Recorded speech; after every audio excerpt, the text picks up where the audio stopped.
India के दिल में पता नहीं क्या बात आई है कि इंडिया ने बांग्लादेश को 25,000 टन चावल भिजवाए हैं।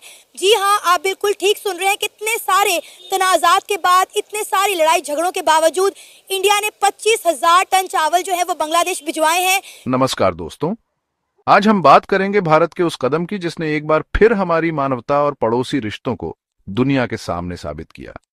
भारत ने बांग्लादेश को 25,000 टन चावल भेजकर मदद की एक बड़ी मिसाल पेश की। लेकिन यहां सवाल उठता है, बांग्लादेश में हिंदुओं पर हो रहे अत्याचारों के बावजूद भारत इतना बड़ा कदम क्यों उठा रहा है? क्या बांग्लादेश ने अपने देश के हिंदुओं की स्थिति सुधारने के लिए कुछ किया? क्या वहां उनके मंदिर, उनके घर सुरक्षित हैं? और इसके ऊपर से पाकिस्तान को देखिए, न सिर्फ उन्हें भारत की इस दरियादिली से परेशानी है, बल्कि वो इसे राजनीति और जलन का मुद्दा बना रहे हैं। मेरे ख्याल में ये एक बेहतर कदम है कि एक कंट्री के लोग हैं, क्योंकि जब एक लोग भूखे हैं, उनके पास खाने को कुछ नहीं है और किसी दूसरे मुल्क ने उनकी हेल्प की है, चाहे वो उनका दुश्मन मुल्क ही क्यों ना हो, लेकिन ये एक अच्छा इकदाम है। हमें इंडिया की इस हवाले से तारीफ़ करनी चाहिए कि उन्होंने अच्छा ये काम किया है कि उनको चावल भिजवाए हैं। एक तो ये बड़ी चीज़ ये है कि उन्होंने पहले जब उनसे मांगे थे तो उन्होंने वो चावल जो है वो दूसरे ममालिक को भिजवा, अफ्रीकन कंट्रीज को भिजवा दिए। और देखें, जो ताजर होता है ना, जो बिजनेसमैन होता है, क्योंकि ये जब वो अच्छी चीज़ होती है ना उसके पास, वो उसने दूसरे ममालिक को भिजवा दी है। अच्छा। अब उसके पास चीज़ें पड़ी हुई हैं, अब वो यहाँ तो उनको वो कीड़े खा जाते हैं, ठीक है ना जी, यही हो सकता है ना, एक चीज़ पड़ी हुई है। फ्री में भिजवाई है, मतलब अफ्रीकन कंट्री से भी इंडिया ने पैसे नहीं लिए, उन्हें फ्री में भिजवाई हैं।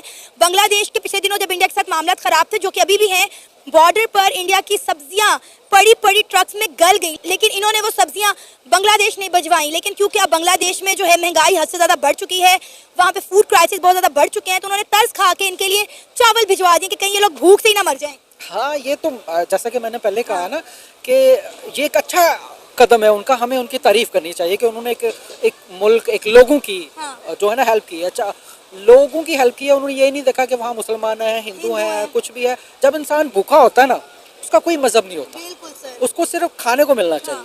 और दूसरी तरफ आप देखें, मेरा ख्याल है अगर उन्होंने इनकी ये जो हेल्प की है, इसके पीछे भी कोई ना कोई ऐसी चीज़ ज़रूर होगी जिसकी वजह से उन्होंने इनकी हेल्प की है, क्योंकि वो जानते हैं कि आगे इन्हीं ही की हुकूमत है और हमने इनके साथ अपने मामला ठीक रखने हैं। थोड़े से मामलात आते हैं मुल्कों के आपस में, दूरियां बढ़ती हैं, लेकिन वक्त के साथ साथ वो एक दूसरे के करीब आ जाते हैं। मफादात तजारत की वजह से होते हैं। सर, अभी भी देखे ना, इनकी ट्रेड टोटली तौर पर बंद हो गई थी। इंडिया ने बांग्लादेश में कोई भी चीज़ एक्सपोर्ट करने पर बैन लगा दिया था, लेकिन जब इंडिया ने देखा कि वहाँ के हालात बहुत ज़्यादा ख़राब है, लोग भूख से मर रहे हैं, महंगाई हद से ज़्यादा बढ़ रही है, तो इंडिया ने कहा चलो ठीक है, कोई बात नहीं, हम चावल भिजवा देते हैं। हालांकि बांग्लादेश कई दिनों से इंडिया से चावल मांग रहा था, लेकिन इंडिया ने कोई रिस्पॉन्स नहीं दिया। अब मेरा ख्याल है बांग्लादेश को भी बड़े दिल का मुजाहिरा करना चाहिए। इंडिया को जो आंखें दिखा रहा है वो अब नहीं दिखानी, क्योंकि ये साबित हो गया है कि बांग्लादेश का इंडिया के बगैर गुजारा नहीं है। देखें, कोई भी मुल्क जो है ना, वो अपने हमसाये से लड़कर फायदा आगे नहीं बढ़ सकता। अब देखें ना, हमारी मिसाल ले लें, हम इंडिया के साथ उस वक्त से हमने सिंह फंसाए हुए हैं जब तक हम दोनों अलग हुए हैं मुल्क, ठीक है ना जी, 1947। हाँ, अगर ये वो सूरत हाल ना होती और ये दोनों एक होते, तजारत कर रहे होते, तो आप देखें ना, वो बॉर्डर है, उसके पास जो है वो कितनी सस्ती चीज़ें हैं, और जो ही आप इस तरफ आते हैं तो महंगाई के अंबार है यहाँ पर। उसका किसान खुशहाल है, हमारा किसान जो है वो उसका बेड़ा गर्क हो चुका है। तो ये एक बड़ी अच्छी चीज़ है कि उन्होंने सोचा कि हमें हमसाया मुल्क की तरह एक अच्छे ताल्लुकात रखने चाहिए, हमने आगे बढ़ना है। आपको पता है बांग्लादेश को इसका अवार्ड भी मिला है, एयर ऑफ द अवार्ड एक मिलता है, ये इकोनॉमिक्स एक मैगजीन है यूके का, वो देता है। उनका क्राइटेरिया ये है, वो देखते हैं कि 200 ममालिक हैं, उनमें से कौन सा ऐसा मुल्क है जहाँ पर बहुत ज़्यादा डेवलपमेंट हुई है, चेंज हुई है, उसने बहुत अपने आप को बहुत जल्दी चेंज किया है। अच्छा। तो वो इस सारे खित्ते में अगर आप देखें इस साल में, तो वो सिर्फ एक बांग्लादेश है। इंडिया का जिक्र करना बड़ा ज़रूरी है। इंडिया जो है बांग्लादेश और पाकिस्तान के बीच में आता है। इंडिया की यूथ ने तो बांग्लादेशी यूथ से ऐसा कुछ भी नहीं सीखा कि वो हमारे रोल मॉडल बन गए। उनके यहाँ भी मसले मसाइल है, लेकिन वो तो मुल्क को आगे बढ़ाने की बात कर रहे हैं, वो तो मुल्क की तरक्की की बात कर रहे हैं, वो तो नेशन फर्स्ट का नारा लगा रहे हैं। तो उनकी सोच हमारी बांग्लादेश और पाकिस्तानियों से, इंडियन की सोच क्यों मुख्तलिफ है? 1947 से पहले हम भी तो हिंदुस्तानी थे। उसमें एक फैक्टर ये है ना कि हमारे यहाँ बेसिकली ये कॉन्सेप्ट पाया जाता है कि हम एक आज़ाद जमहूरी मुल्क नहीं हैं, हम बेसिकली ऊपर से हमें कंट्रोल किया जाता है। इंडिया में वो कॉन्सेप्ट तो है कुछ हद तक, लेकिन इतना कोई बड़ा नहीं है। डेमोक्रेसी है, डेमोक्रेसी दुनिया की डेमोक्रेसी है, दुनिया की बहुत बड़ी डेमोक्रेसी है, ये बात नहीं है, लेकिन आहिस्ता आहिस्ता उसमें रुझान आ रहा है। अगर आप देखें तो डेमोक्रेसी से अगर आप बाहर दुनिया के जो बड़े अदारे हैं, वर्ल्ड बैंक, उनकी भी रिपोर्ट्स देखें तो इंडिया की जो रैंक है वो डेमोक्रेसी हल्का फुल्का गिर रही है। लेकिन एक ये पॉइंट आता है कि अभी फिलहाल वो काफ़ी हद तक इस पोजीशन पर हैं कि उनको कोई खास रेवोल्यूशन की जरूरत नहीं है, अभी उनके हाथ में है हर चीज़। वो उनके इस तरह वोट जो है वो अदला बदली नहीं होते। सबसे पहली चीज़, अगर वो देना चाहें किसी भी अपने प्राइम मिनिस्टर को, वोट उनका सेव है। हाँ जी, ये पॉइंट है। अगर उनके किसी प्राइम मिनिस्टर ने या फिर किसी से अगर एग्री नहीं करते तो 5 साल बाद उनके पास एक मौका आता है जिसमें वो उसको चेंज कर सकते हैं। हमारे यहाँ तो वो भी राइट छीनने के लिए हमसे कोशिशें की जा रही है। सर, जब श्रीलंका के अंदर लोगों ने करप्शन के खिलाफ जो है एहतजाज किया तो इंडिया ने मदद की, IMF से उनको जो है 2 बिलियन 3 बिलियन डॉलर के करीब लोन दिलवाया। आज श्रीलंका स्टेबल इकोनॉमी है, बांग्लादेश के अंदर हुकूमत का तख्ता पलटा। तो क्या आपको लगता है कि बांग्लादेश को जैसे इंडिया ने पहले सपोर्ट किया अब भी सपोर्ट करेगा और वो फिर दोबारा से जो है एक स्टेबल मुल्क और एक कहते हैं ना तरक्की की रास्ते पर जो उसका सफ़र है वो उसी तरह ही रहेगा?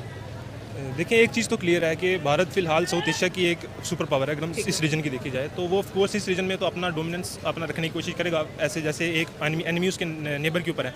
तो ऑफकोर्स हर मुल्क ऐसा करता है। तो बांग्लादेश ट्राई तो करेगा। सबसे पहले तो वो जो उनकी जो सबसे ज़्यादा उनके साथ सिम्पैथी रखने वाली गवर्नमेंट थी वो तो उनकी कोशिश करेगा कि वो वहाँ जाएँ और वो कुछ करें। अगर वो नहीं हो सकता तो उसकी कोशिश तो ये होगी अगर वहाँ पर कोई भी गवर्नमेंट आती है तो मैं उनके साथ हाथ मिला के चलूँ। तो ये तो हर मुल्क का एक दस्तूर होता है, हर मुल्क की। तो क्या हम भी अब नई गवर्नमेंट के साथ हाथ मिलाएंगे बांग्लादेश की? नहीं, हमारे तो बढ़ चढ़ के आगे जाएंगे ना। हमारी आवाम भी उनके साथ है कि आज उन्होंने पता नहीं क्या से क्या कर दिया, इन्होंने इनकलाब ले आए, ये तो जाएंगे तो सही। बेसिकली ना भी जाए, अवाम इनको ले जाएगी। अवाम के जिस तरह अभी खून गर्म हुआ है। हाँ, आपका क्या राय है इसमें? बस जो भाई कह रहे हैं बिल्कुल ठीक कह रहे हैं। भाई कह रहे हैं वो बिल्कुल ठीक कह रहे हैं। भाई इतना कॉन्फिडेंस है इसको आप पे? हाँ? दोनों दोस्त हैं, ऐसी पक्की यारी होनी चाहिए। जो उसने क्या करे, जो भाई ने कह दिया। ये जो मसला राइज हुआ है जो बांग्लादेश और इंडिया का, ये इनका थोड़ा बहुत ज़मीन पे थोड़ा मसला है और एक हसीना वाजिद पे कि बांग्लादेश कह रहे हैं कि हमें वो हसीना वाजिद वापस कर दे। मैं तो ये समझ रहा हूँ कि बांग्लादेश का जो ये मांग है कि हमारी जो पोस्ट प्राइम मिनिस्टर है वो हमें वापस कर दे, मुझे लगता है कि वो उनका ये डिमांड हक है।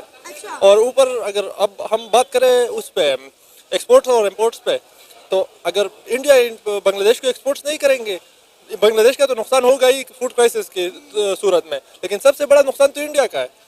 मुझे लगता है कि इन मामलात में एक्सपोर्ट और इम्पोर्ट बंद नहीं होनी चाहिए। जैसे पाकिस्तान और इंडिया है ना, मामलात ख़राब है, इस वजह से एक्सपोर्ट्स इम्पोर्ट्स बंद है। अगर ये भी खुल जाए, मैं समझता हूँ बाकी मामलात अपनी जगह पे रख के जो भी काम हो, जैसे इमरान खान कहते हैं ना कि लड़ाई से कुछ नहीं होता, फौजी हल नहीं है इन मसलों का। अब टेक्नोलॉजी इतनी एडवांस हो गई, अगर फौजी हल पे हम जाएंगे तो पूरी दुनिया ही तबाह हो जाएगी। हजारों बार अगर 1000 दुनिया होना वो भी तबाह हो जाएगी, इतना न्यूक्लियर पावर है आजकल दुनिया में। धमका तो बांग्लादेश इंडिया को रहा है। सबसे पहले बांग्लादेश ने इंडिया के बॉर्डर पर ड्रोन लगाए, उसके बाद इंडिया ने इसका जवाब दिया। अब आप देखें, आपने कहा है कि ट्रेड और सियासत को मिक्स ना करें, इससे इंडिया को भी नुकसान है और बांग्लादेश को तो नुकसान हो ही रहा है। पिछले दिनों बांग्लादेश के फूड एडवाइजर ने भी यही कहा था कि भाई आप सियासत को और आप ट्रेड को अलग अलग रखें, आप दोनों चीज़ों को मिक्स ना करें। लेकिन देखें, बांग्लादेश ने इंडिया को बोला था कि भाई हमें आपकी सपोर्ट की जरूरत नहीं है, आप अपने तमाम प्रोजेक्ट जो है बंद कर दें।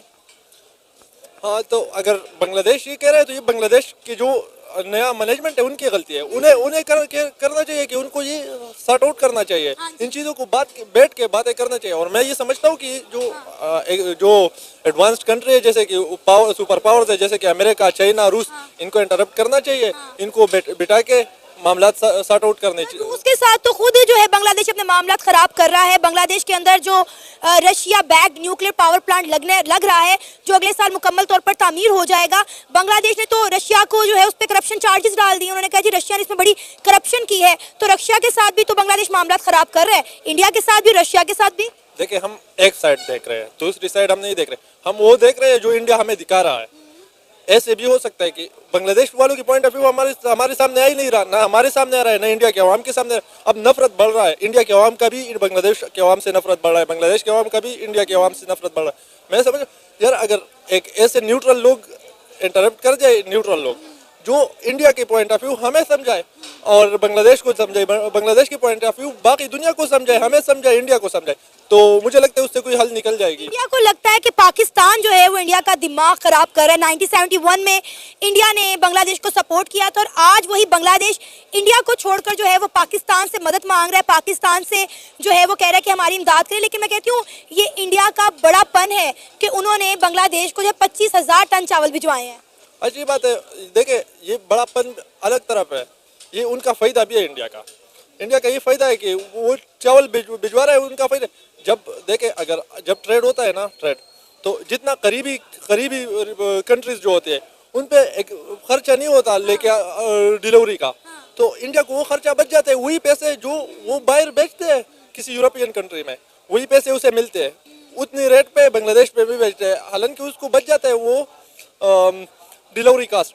तो यार सब चीज़ों का हल जो है ना एक ही है, दुनिया जहाँ भी जाए एक ही हल निकलता है कि जाओ बैठो, सब बैठो, आपस में बैठो, मामला हल करो।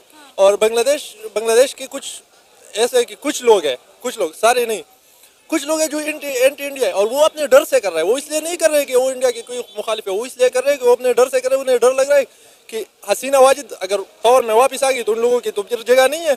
और उन लोगों का डिमांड हक है, जैसे कि पाकिस्तान में आजकल हो रहा है, हम सब वाकिफ है, उनका हक है कि वो उनको हसीना वाजिद वापस मिल जाए और बात बैठ के कुछ डिमांड्स वो मान ले, कुछ डिमांड्स ये मान ले, बैठ के मसला सॉल्व कर दे तो बड़ी नुकसान। देखिए, मैं सीधा सवाल पूछता हूँ, क्या हमें 25,000 टन चावल भेजना चाहिए था जब बांग्लादेश में हमारे हिंदू भाई बहन डर के साए में जी रहे हैं? क्या ये कदम सही था? क्या पहले हमें अपने ही लोगों की सुरक्षा, उनके अधिकारों के लिए आवाज उठानी चाहिए थी? या फिर हमें हर बार अपना हाथ बढ़ाकर पाकिस्तान और बांग्लादेश के साथ दोस्ती निभानी चाहिए? हम क्या कर रहे हैं? चावल भेजने की बजाय क्या हमें अपने देश में हो रहे धार्मिक अत्याचारों पर सवाल नहीं उठाना चाहिए था? क्या हमें ये नहीं देखना चाहिए था कि बांग्लादेश में हिंदू महिलाएं, बच्चे और पुरुष कितनी दिक्कतों का सामना कर रहे हैं? भारत का ध्यान क्यों सिर्फ विदेशों पर और पाकिस्तान बांग्लादेश पर है? अपने ही देश में क्या हम अपने नागरिकों की सुरक्षा नहीं कर सकते? भारत ने इतना बड़ा कदम उठाया, लेकिन क्या किसी ने बांग्लादेश में हमारे हिंदू समुदाय के खिलाफ हो रहे अत्याचारों की तरफ ध्यान दिया? क्या इस चावल की मदद से हमारी सच्ची जिम्मेदारी पूरी हो जाती है? क्या इससे हमारे लोगों को कोई फर्क पड़ेगा जो वहां नफरत और हिंसा का सामना कर रहे हैं? ये सवाल हमें खुद से पूछने चाहिए। क्या हमारी प्राथमिकताएं सही हैं? क्या पहले हमें अपने नागरिकों की मदद करनी चाहिए या फिर हमेशा पाकिस्तान और बांग्लादेश के साथ रिश्ते सुधारने के लिए सब कुछ दरकिनार कर देना चाहिए? अगर आपको लगता है कि हमें पहले अपने ही हिंदू समुदाय के अधिकारों और सुरक्षा की चिंता करनी चाहिए, तो इस वीडियो को लाइक और शेयर करें। और अगर आपको लगता है कि हम हर बार अपनी राष्ट्रीयता और अपनी पहचान को ताक पर रखकर दूसरों के लिए कदम उठाते रहेंगे, तो एक बार फिर से सोचना होगा। अब सवाल आपके सामने है, क्या हम सही दिशा में चल रहे हैं? हमें जवाब चाहिए, नीचे कमेंट्स में बताइए। और अगर आपको लगता है कि हम इस मुद्दे पर सही सोच नहीं रहे, तो अपनी आवाज उठाइए।